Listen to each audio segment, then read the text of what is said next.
स्वामी सरामी सूरती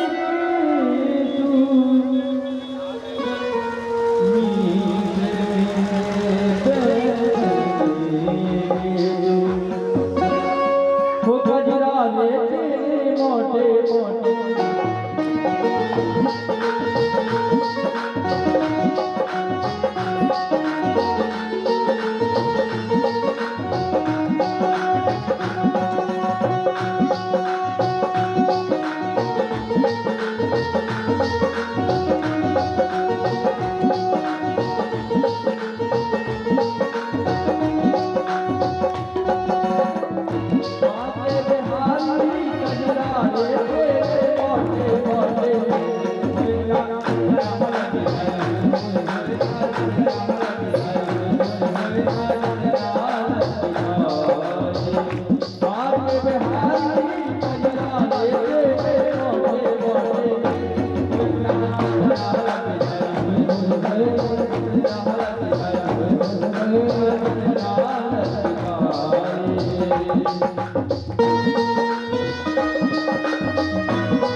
तो उनका नाम परीक्षित हो गया।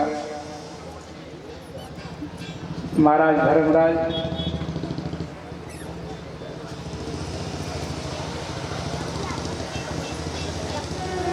अपने प्रसन्न चित्त भाव से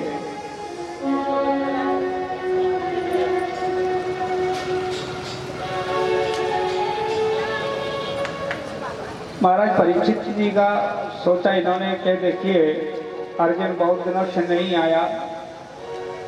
युधिष्ठिर जी विचार करने लगे कि भगवान कृष्ण को जब द्वारका साथ गए थे लौट करके नहीं आए हैं तो उनको बड़े बड़े स्वप्न होने लगे, विपरीत स्वप्न होने लगे।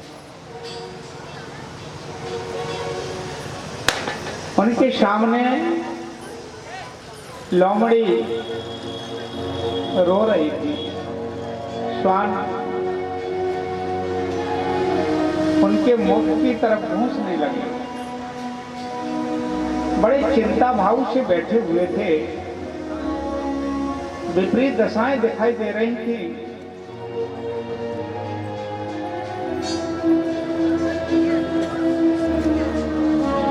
विदुर जी महाराज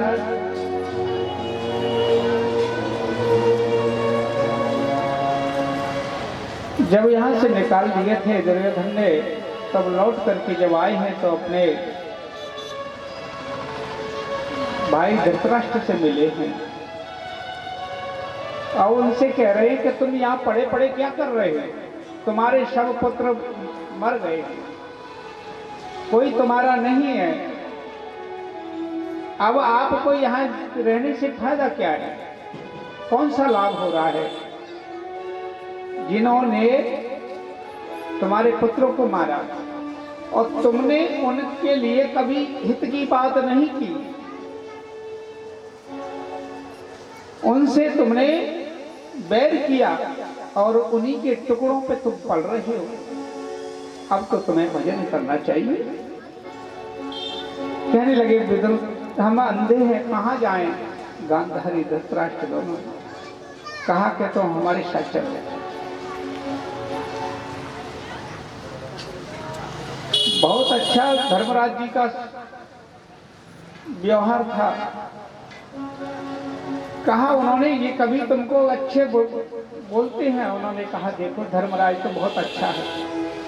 धर्मराज कैसा है? धर्मराज का स्वभाव तो मेरे लिए बहुत अच्छा है। उसका तो ऐसा नियम है जैसे भगवान राम का था। राम जी का कैसा था कि प्रातः काल उठी के रघुनाथा,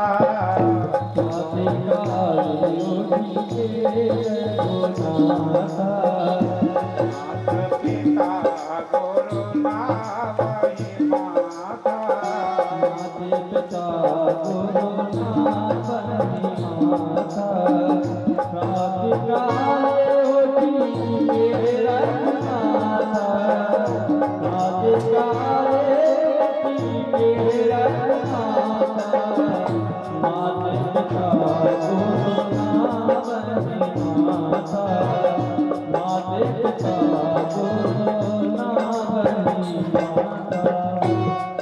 देखो धर्मराज का मेरे लिए विदुर इतना अच्छा स्वभाव। अर्जुन भी ठीक है, पर भीम जरूर थोड़ा ऐसा है। वो खाना लाता है, लो खा लो, यानी वो जरा थोड़ा कड़वा शब्द बोल जाता है। तो अब तो आपको विचार करना चाहिए, ये अवस्था तुम्हारी कौन सी है? अब तो अपन को भजन करना चाहिए ना। अब तो तुमने विरोधाभास किए, यहाँ पर तुमने अपने भाइयों का राज्य छीना, इनमें लड़ाई करवा दी, अपने पुत्रों के मोह में तुमने इनसे बैर किया। अब तो तुम्हारा अंत समय है, ये विचार करना चाहिए। अरे सोच लो, क्योंकि ये पता है ये शरीर किसी का नहीं है। अंत जो करना है वो अभी कर सकते हो, जब तक हमारी श्वासें चल रही हैं तब तक। बाद में कुछ नहीं कर सकते। क्षणभंगुर जीवन की कलिका, विदुर जी कहते हैं अरे भैया तू विचार कर। क्षणभंगुर जीवन की कलिका, कल प्रात को जान खिली न खिली, मलिया चल की सुच शीतल मंद, सुगंध समीर मिली न मिली, कल काल कुठार लिए फिरता, तन नम्र से चोट झिली न झिली, भजले हरि नाम हरि रसना, फिर अंत समय में हिली न हिली। कहा क्षणभंगुर जीवन की कल का, ये जीवन जो हमारा है पता नहीं है प्रातः काल देख पाओगे कि नहीं देख पाओगे। हम में से इनमें से इतने लोग बैठे हैं, कौन बिछुड़ जाए।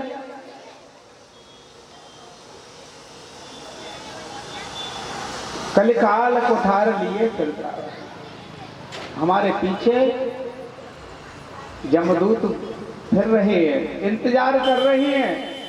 अब अपन को ये नहीं पता वो किसका इंतजार कर रहे हैं।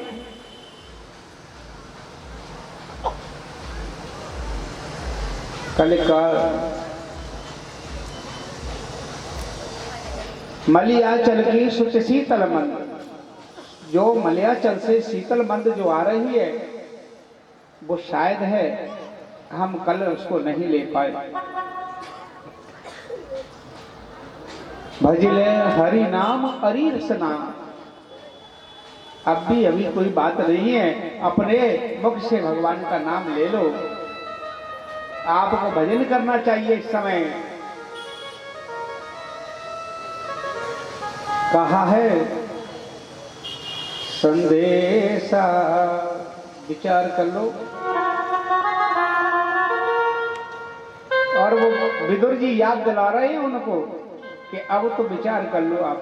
संदेशा आ गया यम का, चलन की कर तैयारी है। संदेशा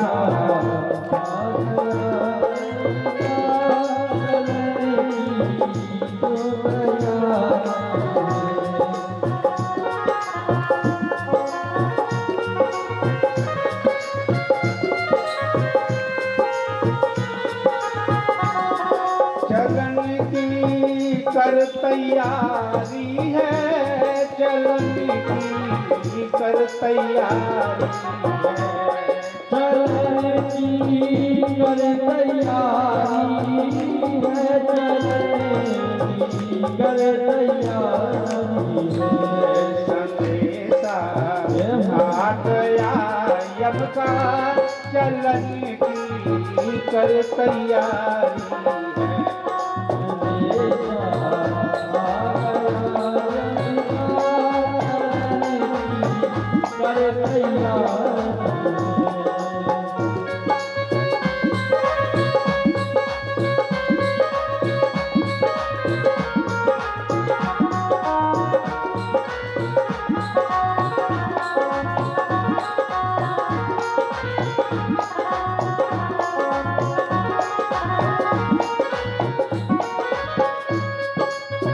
और क्या कहते हैं, अब तो विचार करो। यमदूतों का संदेश आ रहा है तुम्हारे पास, अब संदेश को कैसे समझेंगे। तुम्हारे पास संदेश आ गया, बाल भले ही काले करवा लो, पर उनके हाथ लिस्ट में सफेद हो गए हैं। बाल सिर के हुए धोरे, सफेदी आंख पर छाई।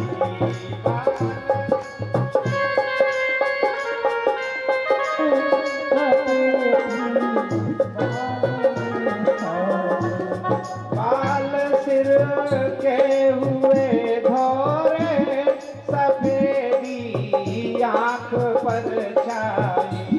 बाल सिर के हुए धोरे, सफेदी आंख पर छाई। श्रवण से सुन पड़े ऊंचा, दांत हिलना बिचारी है।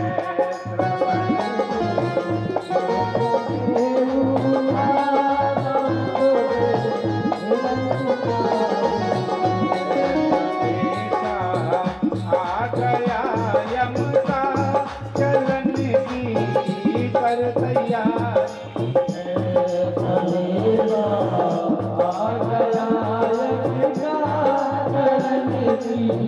कर तैयारी है।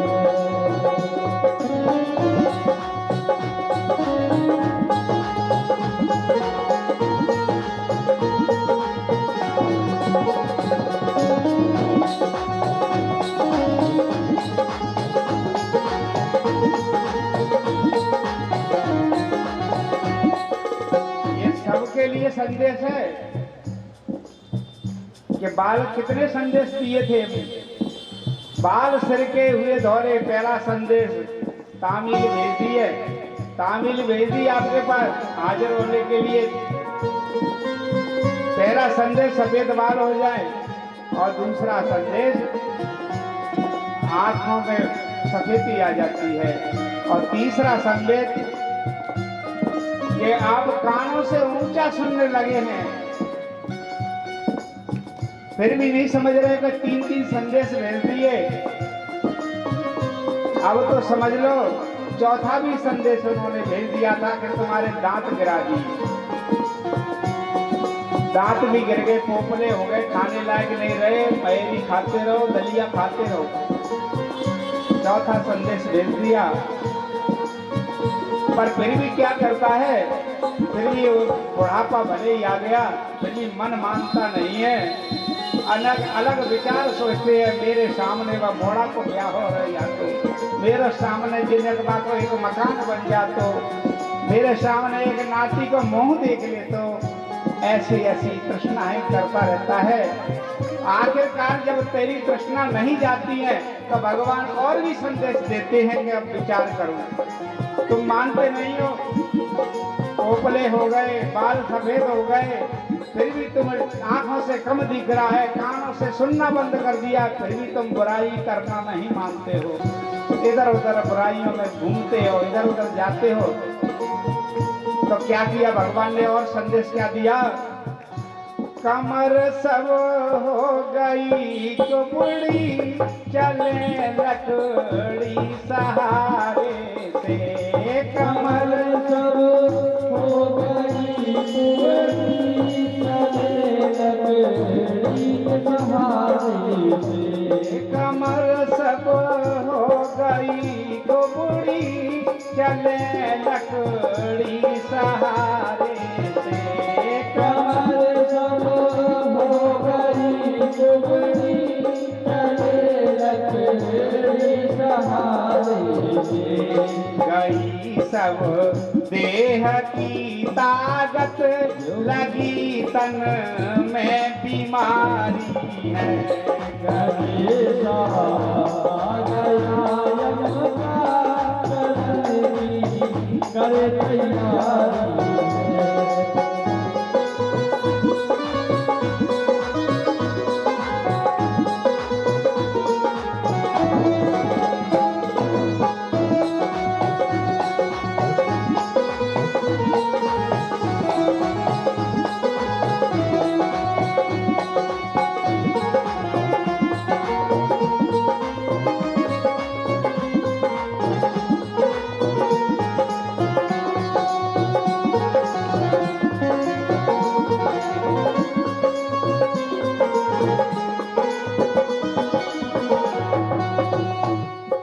अब और संदेश सुनाते हैं। जब तुम नहीं मान रहे हो, फिर भी तुम्हारे 4 संदेशों पर नहीं माने, तो संदेश और भेजे कि तुम लकड़ी के सहारे से चलो। कमर खुबड़ी कर दी कि अब ज्यादा नहीं दौड़ेगा तो मेरा भजन करेगा, खुबड़ी कमर कर दी। फिर भी नहीं मान रहा, लकड़ी लेकर के चलने लगा है, लाठी ले ली और इधर उधर जा रहा है, फिर भी नहीं मानता है। परंतु भाई जो करना है सो कर रहा है। विदुर जी अपने भाई को, बड़े भाई को समझा रहे हैं कि देखो, जब फिर तुम लकड़ी के सहारे चलने लगे, नहीं मानते, तो भगवान ने क्या किया, गई सब देह की ताकत, देह की ताकत को छीन लिया, जिससे जब हम चल फिर नहीं सकेंगे। फिर भी नहीं मानता, फिर भी अपने मोड़ा मोड़ी से कहने लगे वो बातें मिलवाला, नहीं तो जाते करवाला, जाते बात करवाला, फिर भी नहीं मानता है। तो क्या किया भगवान ने, उसके तन में बीमारी घुसा दी, बीमारी घुसा दी। पढ़ो रहे, अब तो राम को नाम ले, पढ़ो पढ़ो नहीं लेवे, तन में बीमारी घुसी। अब उसी में ऐसी बीमारी थी कि वही लैट्रिन बाथरूम करने लगा। पत्नी उनकी साफ करने लगी, सोचने लगा कोई नहीं है तो मेरी पत्नी तो मेरा करेगी, उसके साथ फेरा करके लाया हूं। पर क्या स्थिति होती है भले 7 फेरा करे हो, 7 वचन बोले हो, परंतु पत्नी भी फिर क्या कहती है जब रोज रोज परेशान हो जाए, रोजाना अपने भिष्टा तुम कर रहे हैं, रोजाना सफाई कर रहे हैं तुम्हारी, तो क्या कहती है? छूटी सब प्रीत प्रिया की, पुत्र सब हो गए न्यारे। छूटी सब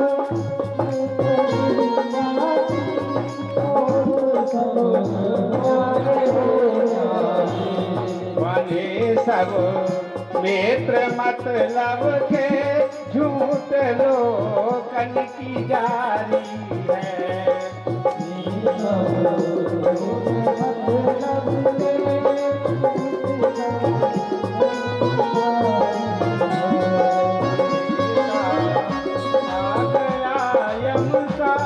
चलन की कर तैयारी है।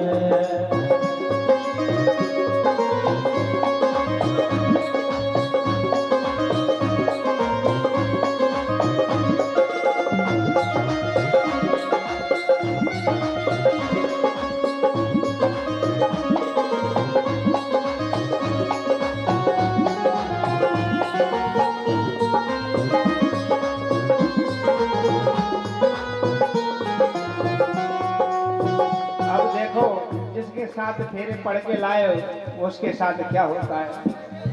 रोजाना रिश्ता उठाते उठाते थक जाती है बेचारी, परेशान हो जाती है, कोई कारण नहीं देखता, उन्हीं की सेवा में लगी है, तो अब थक करके कहती है भगवान अब तो इसे उठा लेते अच्छा है।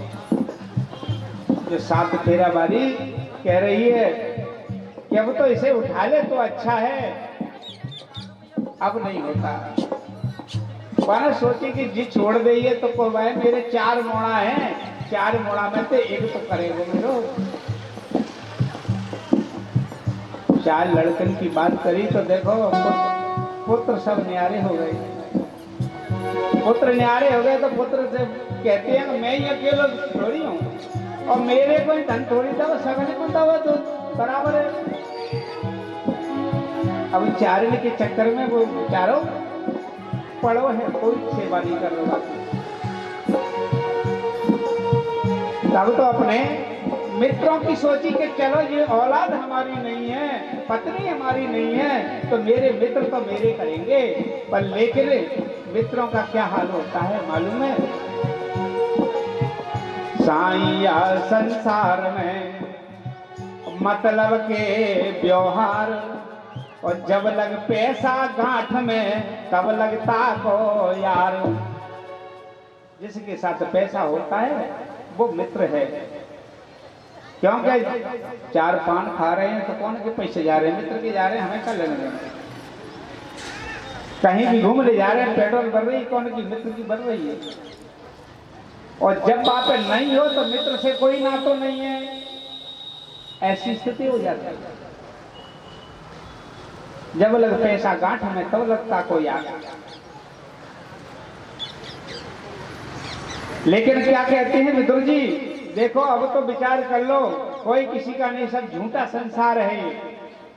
ये संसार देख रहे हैं केले के खंभ की तरह है, केले के खंभ को तुम छीलते जाओ छीलते जाओ छीलते जाओ, कुछ नहीं निकलना उसमें। इसी प्रकार इस संसार में तुम जितने जियो जितना जी लो, इसमें निकलेगा कुछ नहीं। इसलिए जो जिज्ञा से ईश्वर का नाम ले लोगे, करो जगदीश का सुमिरन, भरोसा राख के मन में। करो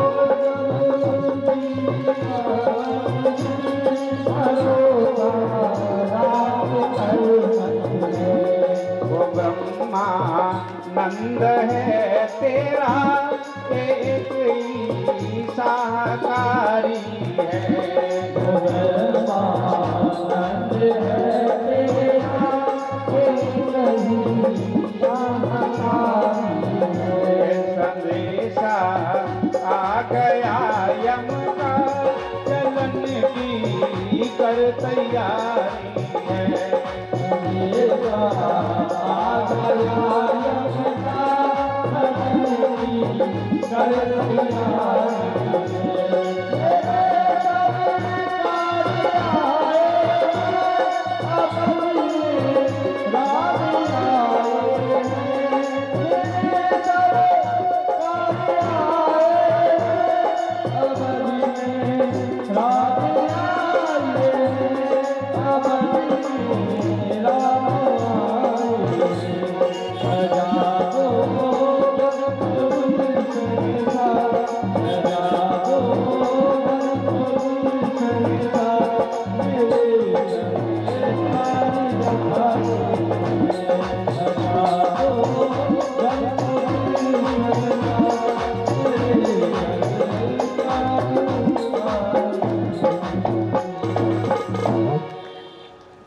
बता दिया कि कोई किसी का नहीं है, अब तो भजन करो भैया, अब अंत समय है तुम्हारा, तुमने सारे पुत्र मरवा दिए, तुम्हारे इस पुत्र मोह के कारण ही सब नष्ट हो गया, अब इनके टुकड़ों पे पल रहे हो, चलो वो प्रेम से भी देते हैं तो क्या है, अपना इस लोक के लिए परलोक भी तो सुधारने का प्रयास करो। ऐसा उन्होंने कहा। तो कहां जाए कि चलो मैं ले चलता हूं। स्वयं विदुर जी महाराज रात्रि के समय निकल करके ले गए उनको, और ले जा करके हिमालय की ओर ले गए। प्रातः काल उठते ही जब वो चाचा के कमरे में अपने दर्शन करने पर प्रातः काल उठ के रघुनाथा माता पिता गुरुनावे था, उनका रोजाना का नियम था धर्मराज जी का कि अपने चाचा चाची को प्रणाम करने जाते थे तो वो कमरे में नहीं मिले, कक्ष में नहीं मिले। चिंता में पड़ गए कि कहाँ गए मेरे चाचा चाचा, ऐसे चिंता में बैठे हुए थे। उसी समय नारद जी का आगमन हो गया। श्रीमन नारायण नारायण नारायण, श्रीमन नारायण नारायण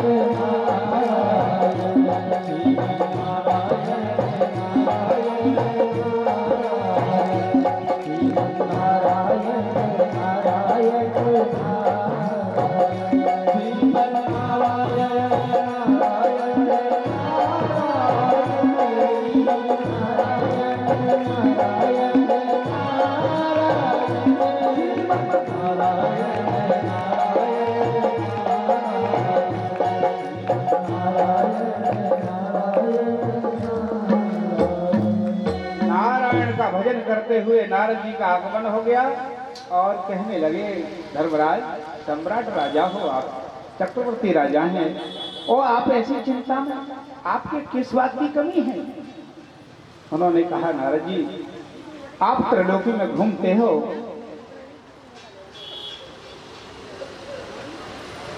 त्रिलोकी में घूमते हो, आपने कहीं हमारे चाचा चाची को देखा हो तो बताइएगा। उन्होंने कहा, जहां चाचा चाची को जाना चाहिए वहां गए हैं, विदुर काका के साथ चले गए तुम्हारे। अच्छा, कहां गए हैं? कि जहां सबको जाना है वहां गए हैं, हिमालय की ओर गए हैं। तो मुझे देखने जाना चाहिए कि देखने से कोई फायदा नहीं है, अब तो उनका शरीर भी गल चुका होगा। वो सबको जाना है कि तुमको भी जाना है, कब जाना है हमें? उन्होंने कहा, जब तुम्हें सब विपरीत दिखने लगे, जब भगवान कृष्ण पृथ्वी को छोड़ करके वैकुंठ जाएंगे, उस समय सब कुछ विपरीत हो जाएगा, यहाँ कलयुग का प्रवेश हो जाएगा, तब तुम भी समझ लेना कि हमारा भी समय आ गया है। ऐसे नारद जी उपदेश करके चले गए हैं। देखा उन्होंने कुछ समय उपरांत विपरीत दशा दिखाई देने लगी थी। अर्जुन की चिंता करने लगे, अर्जुन नहीं आया, बहुत समय हो गया है। ऐसा विचार करते करते विलाप कर रहे थे, उसी समय अर्जुन का आगमन हो गया। 6 मास बीत गए थे, 6 माह हो गए थे। अर्जुन आते ही उनके चरणों में रोने लगा, कहने लगे, भैया क्या बात है, तू कुशल तो है? कुछ नहीं, रोते जा रहे थे अर्जुन। अरे भैया कहीं ऐसा तो नहीं तू ज्यादा समय तक द्वारिका में रहा तो किसी ने अपमान तो नहीं कर दिया है? अधिक रिश्तेदारी में कोई रहता है? एक दिन पहले जाओगे तो सब लोग कहेंगे, आओ साहब बैठो बैठो, बड़ा अच्छा गद्दा सोफा जो भी व्यवस्था होगी वो लगाएगा, और पानी नाश्ता चाय सब कुछ है।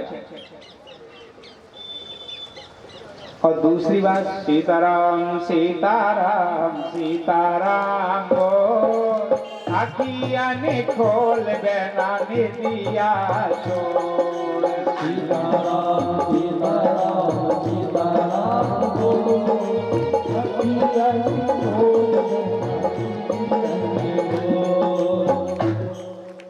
एक दिन पहले जाओगे तो बड़ा बड़ी व्यवस्था दी जाएगी आपको, आप कहोगे कि हाँ किसी रिश्तेदार के यहाँ आए। दूसरी बार जाओगे तो आपको अपने बैठा जाएगा, चाय पिला दी जाएगी, पानी पिला दिया जाएगा और नाश्ता कट हो जाएगा। फिर कभी रोजाना में अब रोजाना धान लगा दोगे, चलो वहाँ चाय नाश्ता मिलता है, अच्छा बैठक मिलती है, बढ़िया अच्छा हिसाब है, तो फिर जाओगे तो आपकी चाय कट हो जाएगी। कि कोई स्त्री तूने 6 महीने रहा, कोई स्त्री अपना ली हो और मेरे डर के मारे तू कुछ कह नहीं पा रहा है, उसका वियोग नहीं सहन कर पा रहा है, तो वो बता मेरे को। कुछ नहीं बोले, तो रोते चले जा रहे थे अर्जुन। जब उनसे विशेष रूप से कहा भैया तू अपनी कुशल तो बता, तू कुशल है क्या? नहीं, कुछ नहीं बता। तो मुझे ऐसा लगता है कहीं हमारे श्याम सुंदर पृथ्वी छोड़ करके वैकुंठ तो नहीं चले गए। तब बोले कि हाँ भैया। कहा कि देखो भैया, आज उन्हीं की वजह से, उनका प्रताप से मैंने आपकी राय से यज्ञ में इंद्र से भी कर ला करके यहां दिया था। समय समय की बात है, और समय बड़ा बलवान, भील लूटी गोपिका बे अर्जुन बे बाण। देखो भैया, समय समय की बात है। उस समय मैंने इंद्र तक सारे राजाओं को हराया और इंद्र तक से कर लेकर के आपकी यज्ञ में दिया। सभी आपके सामने नतमस्तक होते थे। आज वो समय है कि मैं जब भगवान कृष्ण वैकुंठ गए थे तब मैं उन गोपियों को लेकर के आ रहा था। क्यों? कि वो सब समुद्र में डूब रहा था द्वारकापुरी, तो मैं सबको लेकर के आया था। तो वो वही बाण है मेरे पास, ये वही धनुष है, परंतु ये काम नहीं कर रहे हो। भीलों ने मेरे से उन गोपिकाओं को लूट लिया। ये उन्हीं के प्रभाव से प्रभावशाली थे ये धनुष बाण, और उन्हीं के चले जाने पर ये क्षीण हो गई इनकी शक्ति। तब वो समझने लगे कि हमारा भी समय आ गया। नारद जी ने जो बताया था वो अपने जाने के लिए तैयार हुए हैं। और जैसे ही तैयार हुए हैं तो उनको महाराज परीक्षित जी को राज्य दे दिया और अपने वज्रनाभ जो थे उनको अपने मथुरा का राज्य दे दिया। ऐसे राज्य देकर के जब आपने चल दिए हैं तो वहां पर पहुंचे हिमालय पर, तो उनका सब शरीर गल गया था, लेकिन धर्मराज की एक अंगुली नहीं गली थी। अब एक अंगुली क्यों नहीं गली थी? कि उन्होंने एक झूठ बोला था। जब युद्ध हो रहा था तो उन्होंने बोला था, सभी से प्रकार आई युद्ध को बंद कराने के लिए कि अश्वत्थामा मारा गया। अश्वत्थामा मारा गया तो गुरु से कहा जाकर के कि आपका पुत्र अश्वत्थामा मारा गया। उन्होंने कहा कि ऐसा हो नहीं सकता था, अश्वत्थामा मर नहीं सकता। उन्होंने कहा मारा गया। विस्मय में पड़ेगा कि मैं किसी की नहीं मानूंगा, यदि धर्मराज युधिष्ठिर कह देंगे तो मैं मानूंगा। धर्मराज के पास गए गुरु, तो उनसे कहा कहो धर्मराज अश्वत्थामा मारा गया। कुछ नहीं बोले, शांत रहे। भगवान कृष्ण खड़े हुए हैं पास में ही और उनसे कहते हैं अश्वत्थामा मारा गया क्या धर्मराज? कुछ नहीं बोले। भगवान कह रहे हैं कि मैं सिर हिला दे, मुख से मत बोले। वो कह रहे कि मैं झूठ नहीं बोलूंगा। भगवान से भी कह दिया उन्होंने, धर्मराज मैं झूठ नहीं बोलूंगा। तो मत बोल तू भाई, सिर हिला दे के मर गया। उन्होंने कहा नहीं, ऐसा भी नहीं कर सकता। अरे कि जो करने वाला मैं हूं, तुझे कुछ नहीं करना है, तू तो सिर हिला दे। तो उन्होंने वो सिर हिला दिया कि हाँ मारा गया। ऐसे सिर हिला दिया तो वही झूठ के कारण उनकी अंगुली नहीं गली थी, पूरा शरीर जल गया।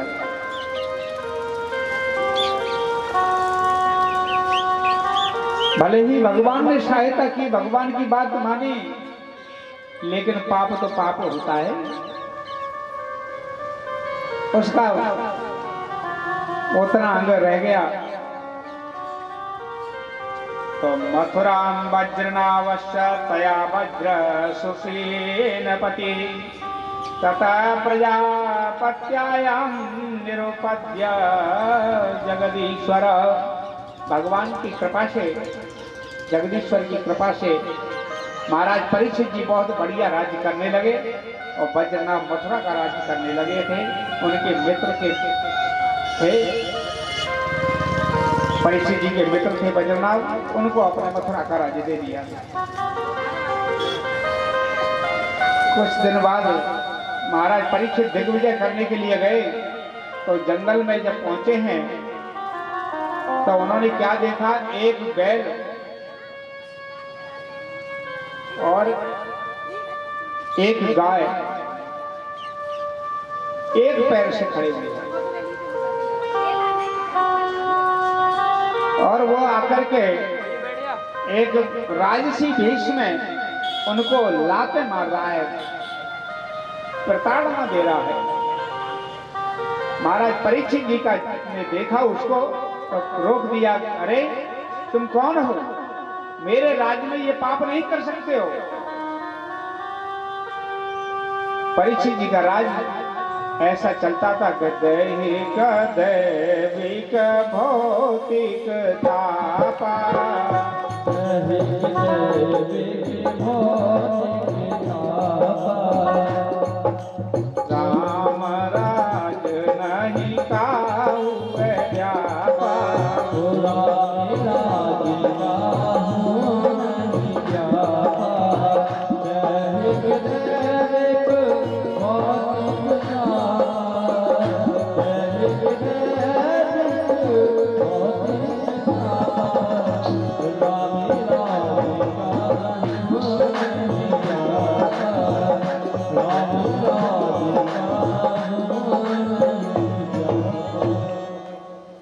दैहिक दैविक भौतिक तीनों तापों में से कोई ताप राम के राज्य में नहीं लगता था। ऐसे महाराज परीक्षित जी का राज चलने लगा। वहां धर्म की स्थापना थी, बहुत धर्मात्मा साधु संत ब्राह्मण यज्ञ सबकी रक्षा करने वाले थे। परंतु लेकिन उन्होंने अपने राज्य में ये अन्याय देखा कि गौ को लात मार रहा है कोई, और वो भी एक पैर से खड़ी हुई है।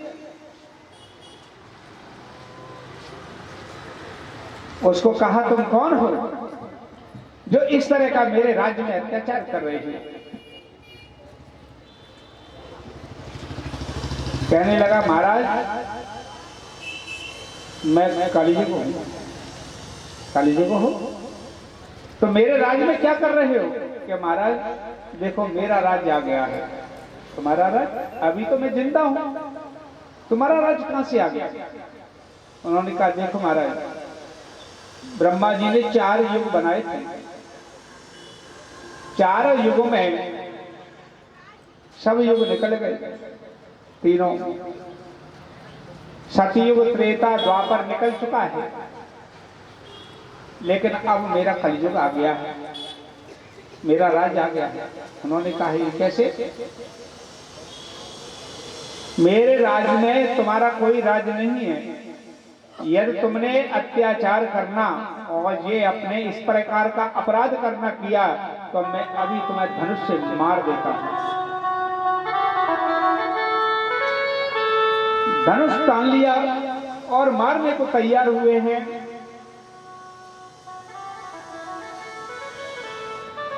तुरंत ही अपने पैरों में गिर पड़ा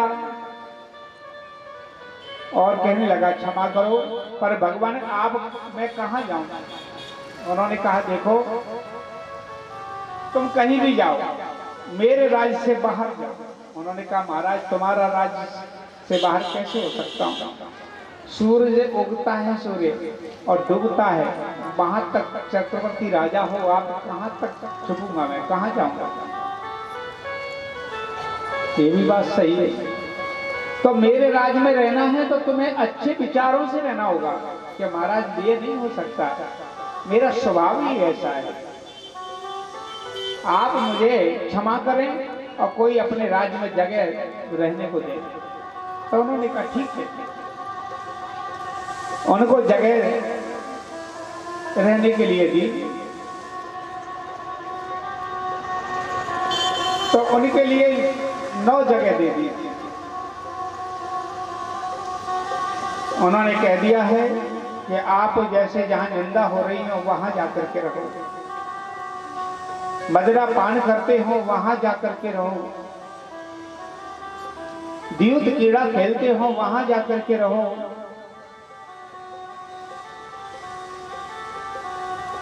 जो अपने राक्षसी प्रवृत्ति के लोग हैं वहां जाकर के रहो। उन्होंने 8 वस्तुएं बता दी। तो कहने लगे महाराज मेरा परिवार बड़ा है, इसमें मैं नहीं रह सकता, क्योंकि कलयुग में अवगुण ज्यादा है। परिवार का मतलब होता है अवगुण ज्यादा है, मैं इतनी जगह नहीं रह सकता, मुझे और जगह दो। तो उन्होंने कहा कि तुम सोने में भी वास करो, स्वर्ण सोने में बांस दे दिया। तो सोचा कि कहां तक जाए सोने में, महाराजा के मुकुट पहना हुआ है उसी में दे दो, उसी में प्रवेश हो गए। अब जैसे जिसके पास सोना हो और उसमें कलयुग घुसा हुआ है तो वो अपना असर नहीं छोड़ता। राजा की मति विपरीत हो गई। राजा वहां पर जाकर के अपने जल की याचना के लिए, बहुत समय हो गया जंगल में, तो जल के लिए अपने गया। तो समीक ऋषि का आश्रम था। समीक ऋषि जी का भगवान से ध्यान लगा हुआ था, ध्यान लगा हुआ था समीक ऋषि का। तो उनसे निवेदन करने लगा। उनके जो पुत्र थे श्रृंगी, वो अपने एक कौशिकी नदी में स्नान कर रहे थे और समीक ऋषि से प्रार्थना की, ईश्वर मुझे बहुत प्यास लग रही है, मुझे जल पिला दो, मैं जल से बहुत पीड़ित हूँ। तृष्णात पीड़ित आत्मा चा दृष्टा तो विप्रम कृतम। ब्राह्मण के यहाँ पर पहुंच करके बहुत आत्मा पीड़ित होने लगी जल के कारण। बार बार निवेदन किया पर उन्होंने का ध्यान भगवान से लगा हुआ था, उन्होंने नहीं सुना। नहीं सुना तो अपने क्या किया, उन्होंने एक मरा हुआ सर्प पड़ा हुआ था। उन्होंने कहा इस ब्राह्मण को बहुत अभिमान है, राजा का सम्मान करना चाहिए, जो ये अपने मेरे को जल की याचना कर रहा हूं, मैं इससे जल नहीं पिला रहा है, मेरे को इतना अपमान मेरा। उन्होंने वो मरा हुआ सर्प लेकर के उनके गले में डाल दिया और वहां से चल दिए। कुछ बालक आए और उन्होंने देखा श्रृंगी ऋषि के गले में सर्प पड़ा हुआ है। समीक ऋषि के गले में जब सर्प पड़ा हुआ तो श्रृंगी को नदी में जाकर के बताया, अरे श्रृंगी तेरे पिता समीक जी के गले में सर्प पड़ा हुआ है, किसी ने सर्प डाल दिया है। ऐसा श्रृंगी ने यह भी विचार नहीं किया किसने किया है, ये क्या क्यों किया है। उन्होंने कौशिकी नदी से जल लिया और श्राप दे दिया कि आज से जिसने मेरे पिता के गले में सर्प डाला है उसे आज से 7वें दिन तक सर्प के काटने से उसकी मृत्यु हो जाएगी। ऐसा उसको श्राप दे दिया और आकर के पिता के सामने रोने लगे। पिताजी पिताजी पिताजी कहने लगे क्या बात है पुत्रो? अरे पिताजी आपके गले में सर्प पड़ा हुआ है। उन्होंने ऐसे लिया ऐसे डाल दिया कि तो मरा हुआ है। श्रृंगी के मित्र कहने लगे महाराज इसने तो श्राप भी दे दिया, श्राप दे दिया। तुमने ये नहीं देखा कौन डाल गया है, तुमने श्राप दे दिया, विचार नहीं किया। आखिरकार समीक जी ने ध्यान धर के देखा तो राजा परीक्षित दिखाई दे रहे थे।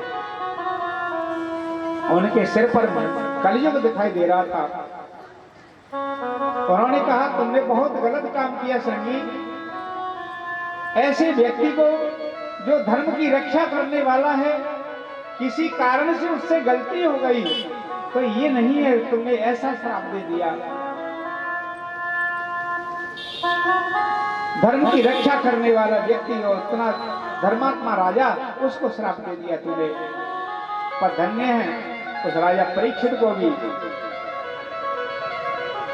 तुरंत उन्होंने उनको भेजा अपने शिष्यों को कि जाओ तुम राजा परीक्षित को बता दो कि अपना इंतजाम कर ले और 7वें दिन तुम्हें मृत्यु होगी तुम्हारी तक्षक के काटने से। उनके शिष्य गए, समीक जी के दरवाजे पर पहुंचे, कहा कि मुझे समीक जी ने भेजा है। संतरी गया, राजा से कहा कि महाराज समीक आश्रम से संत आए हैं। उन्होंने कहा सम्मान से लाओ। सीताराम सीताराम सीताराम हो। समीक ऋषि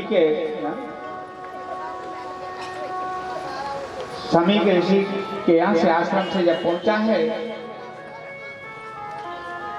तो उन्होंने सम्मान से अंदर बुलाया और कहा कहो ब्राह्मण देवता क्या आज्ञा है मेरे लिए, गुरुदेव ने क्या आज्ञा दी है। उन्होंने कहा कि आप अपना इंतजाम कर लीजिए, 7वें दिन आपकी तक्षक सर्प के काटने से मृत्यु हो जाएगी। खुश हो गए। कोई ऐसा है क्या खुश हो जाए ऐसा श्राप से? वो खुश हो गए। कहा धन्य हो गया मैंने जो पाप किया था, मैं मन में सोच ही रहा था कि मुझे इसका दंड मिलना चाहिए। मैंने इतना बड़ा अपराध किया, एक ब्राह्मण के गले में सर्प डाल दिया।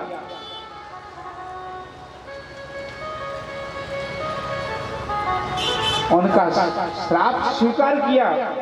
चाहते तो वहीं आजकल कोई कह देने, कोई ब्राह्मण किसी से कुछ वैसे ही बोल जाए तो गाल को दे दे वो करो।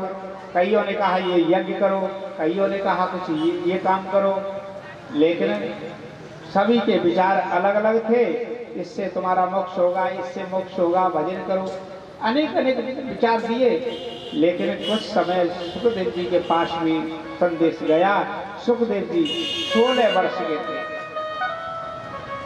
बड़े बड़े ऋषि मुनि, लाखों वर्षों की उम्र थी उनकी, वे ऋषि मुनि वहां पर विराजमान थे। और सुखदेव जी ने सुना तो सुखदेव जी चल दिए। तो सुखदेव जी को देख करके बड़े बड़े ऋषि मुनि खड़े हो गए। 16 वर्ष के थे, उन्हें देख करके खड़े हो गए। क्यों? कि सुखदेव जी कोई मामूली व्यक्ति नहीं थे, बहुत बड़े व्यासपीठ के आचार्य थे। उन्होंने सभी का अध्ययन किया है, बहुत ज्ञानी पुरुष थे। 16 वर्ष की अवस्था में उन्होंने भागवत का ज्ञान ले लिया था। ऐसा सिखा भी नहीं रहे थे, वो सीखना भी नहीं चाह रहे थे भागवत को। पर लेकिन क्या है, तो महाराज व्यास जी ने, क्योंकि ये घर आते नहीं थे, घर छोड़ गए थे, वो उपयोग में थे, तो उन्होंने अपने शिष्य को पहुंचाते थे कि ऐसा कर, तू उनको ऐसा श्लोक सुना के, रोजाना एक एक श्लोक सुना के। वो ध्यान नहीं देते थे, पर कभी रोजाना तुम कहोगे तो एक न एक दिन तो आएगी बात दिमाग में। वो जाकर के सुनाते तो उनको वो अच्छा लगा। तो वहां से फिर उन्होंने अपने पिता से, ये सुखदेव जी ने पूरे भागवत का ज्ञान लिया।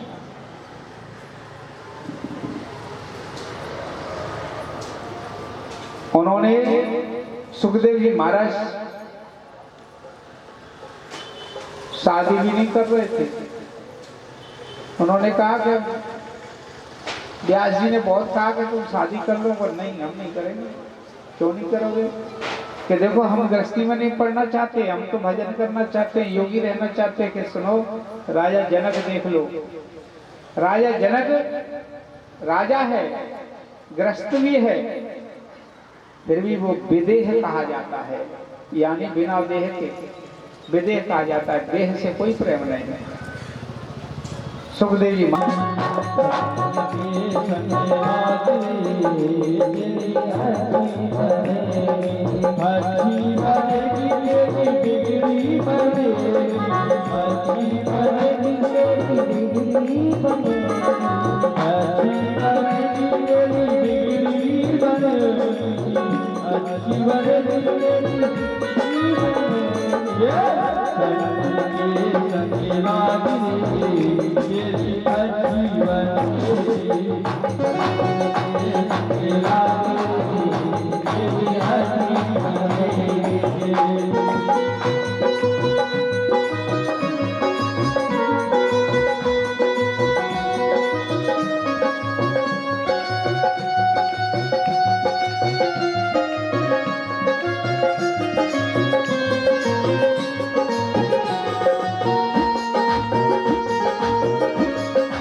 संतों के संग रहे लाग रहे। तो इसी प्रकार संत बैठे हुए, सभी ऋषि मुनि बैठे हुए और सुखदेव जी महाराज वहां पर कथा श्रवण महाराज परीक्षित को सुनाने के लिए बैठ गए और कहते हैं, देखो परीक्षित, अंत समय होता है जब ये तुम एक ऐसे पहले व्यक्ति हो जो अपने को सुखदेव जी कहते हैं, देखो राजन, आप पहले एकाग्र मन करिए, तब उस कथा का श्रवण करोगे। अभी आप राज्य छोड़ के आए हो, कहीं ऐसा तो नहीं कि फिर उस वियोग में जा सकते हो। मन ऐसा बना लो कि मुझे है काम ईश्वर से, जगत रूठे तो रूठन दे। मुझे है काम ईश्वर से, जगत रूठे तो रूठन दे। है काम ईश्वर से, जगत रूठे तो रूठन दे। जगत रूठे तो रूठन दे, जगत रूठे तो रूठन दे। जगत रूठे तो रूठन दे, जगत रूठे तो रूठन दे। मुझे है काम ईश्वर से, जगत रूठे तो रूठन दे।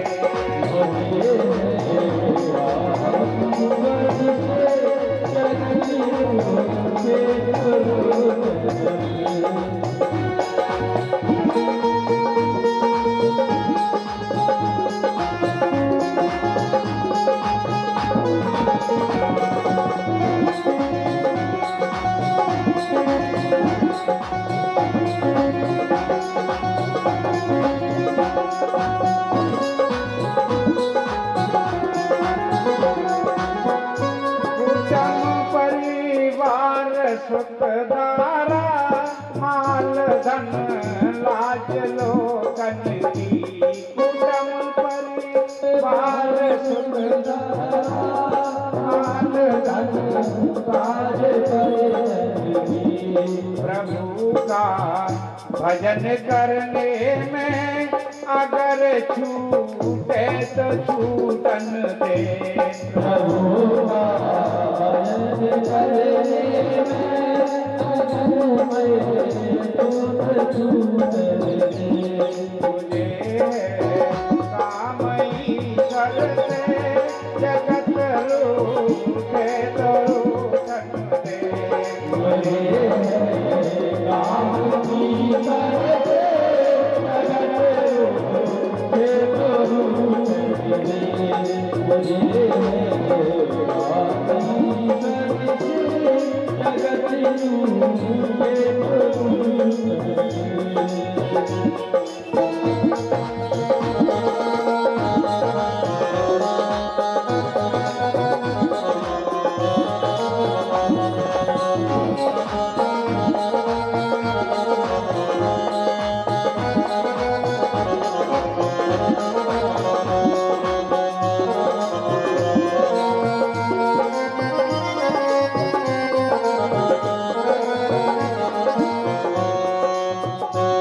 भाव होना चाहिए। या कथा में बैठे हो, चाहे संतों में बैठे हो, चाहे सत्संग में बैठे हो, बैठ संतन की संगत में, करूं कल्याण में अपना।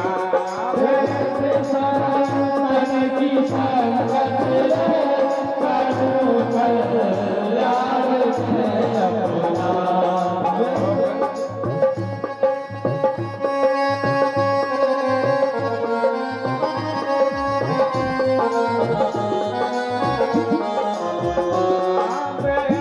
संतन की संगत में, करूं कल्याण में अपना।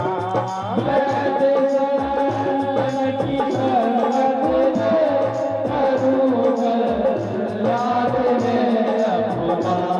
लोग दुनिया के भोगों में अगर लूटे तो लूटन दे।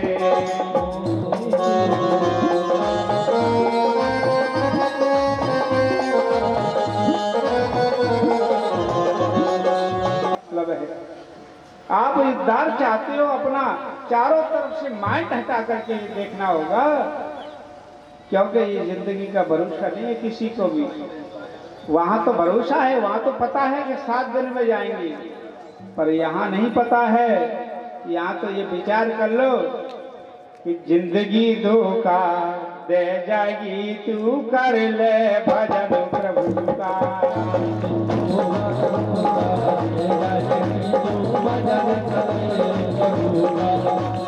कर ले भजन प्रभु का, तू कर ले भजन हरि का।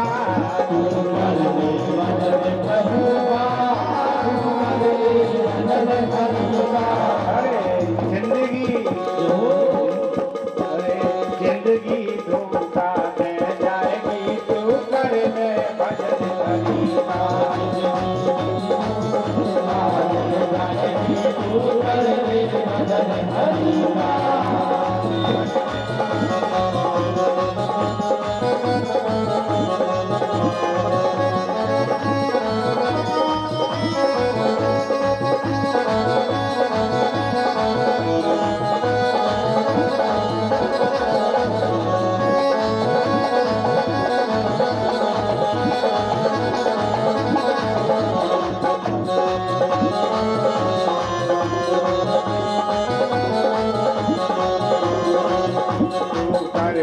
भजन हरि का, तू कर ले भजन हरि का। तू कर ले भजन हरि का, तू कर ले भजन हरि का। कर ले भजन हरि का, तू कर ले भजन प्रभु का। तू कर ले भजन प्रभु का, तू कर ले भजन हरि का। जिंदगी धोखा दे जाएगी, तू कर ले भजन हरि का। तू कर ले भजन हरि का।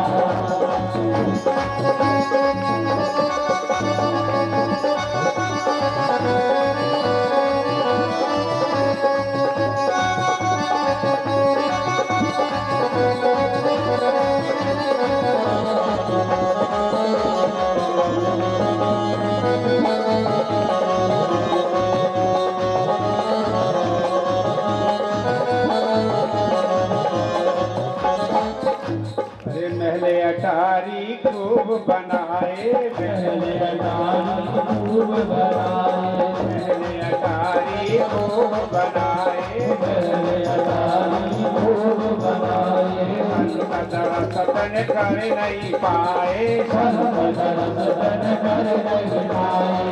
संत दर्शन कर नहीं पाए, संत दर्शन कर नहीं पाए। सब जय की जय रह जावे गो, तू कर ले भजन हरि का। तू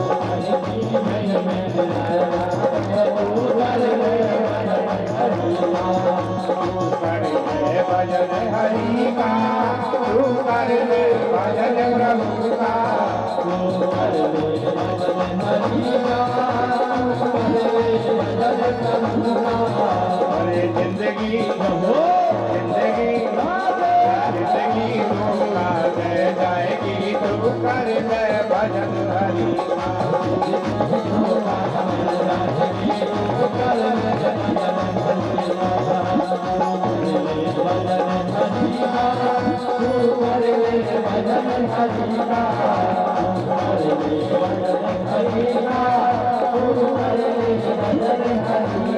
जिंदगी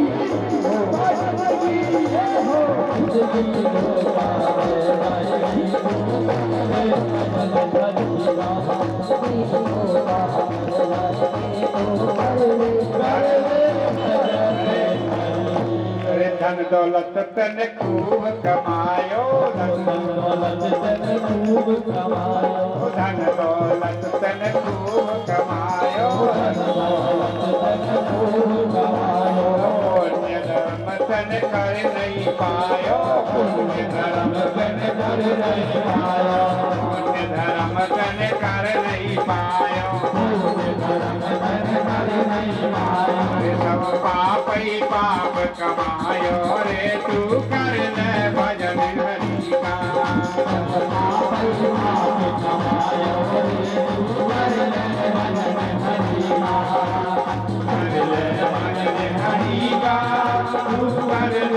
भजन प्रभु का, सबके हाथ में ये हो तो हाथों से तालियों का।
अभी बहुत है